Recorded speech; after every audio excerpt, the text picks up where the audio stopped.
Our channel does not promote any violent, harmful, or illegal activities.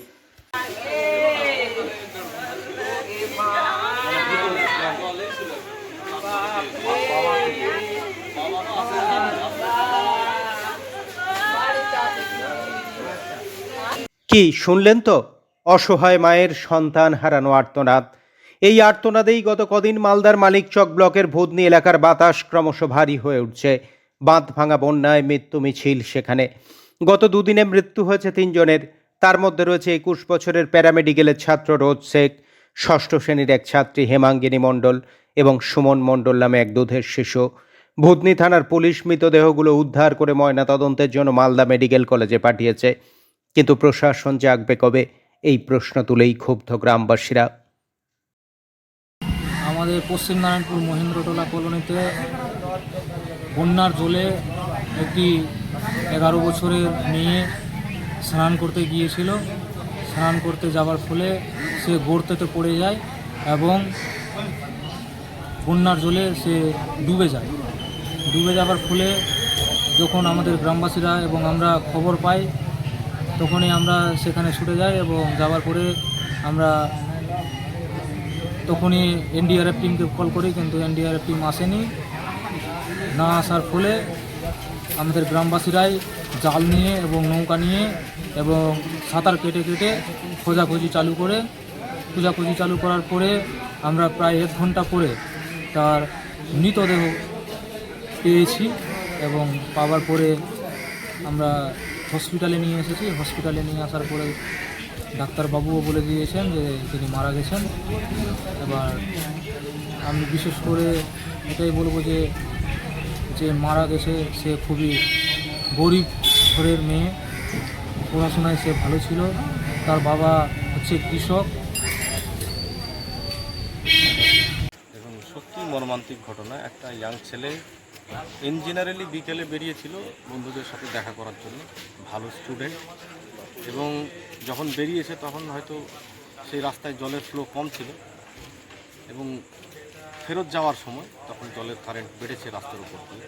ও ব্যাপারটা অনুভব করতে পারেনি, একদম সাঁতার জানে না, আর সাইকেলে যাচ্ছিল, সাইকেলটা যে কোনো রকমভাবে হোক স্লিপ করেছে এবং সেই জলের কারেন্টে গর্তে পড়েছে।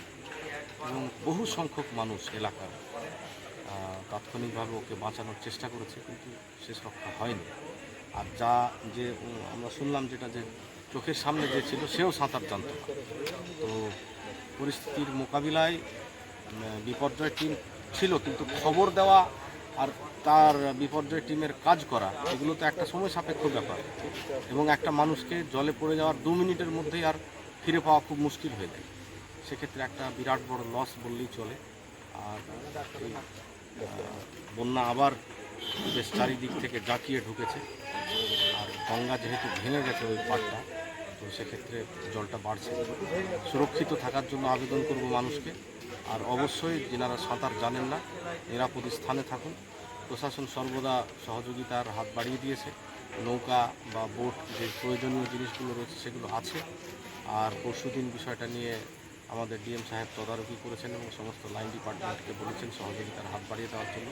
আমরা বিধায়িকাকে ইনফরমেশন জানিয়েছি সমস্ত সহযোগিতার যাতে মানুষ পায় সেই জিনিসগুলোকে দেখার জন্য। আর ভূতনিবাসীর কাছে আমরা অনুরোধ করব যে নিরাপদ স্থানে যাওয়ার জন্য প্রত্যেক মানুষকে যাতে ইনসিস্ট করে যে যাতে নিরাপদ স্থানে মানুষ আসে।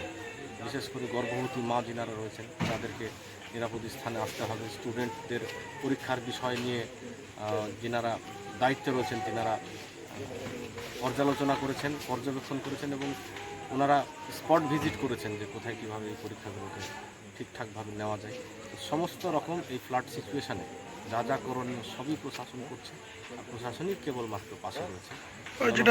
এটা একটা মানে যিনারা অভিযোগ করছেন, অভিযোগ করার ওনারা করবেন, কিন্তু একটা জিনিস মনে রাখতে হবে যে বিপর্যয় টিমকে একটা ফোন করা মাত্রই উপস্থিত হতে। ওপারে তো রয়েছে বেশ কয়েকটা স্পিড বোর্ড রয়েছে, বিপর্যয় মোকাবিলা সিভিল ডিফেন্স রয়েছে, এনডিআরএফ রয়েছে, কিন্তু তাদেরকে ফোন করে এখানে স্পটে পৌঁছাতে তো কমসে কম 5 মিনিট 10 মিনিট সময় লাগবে।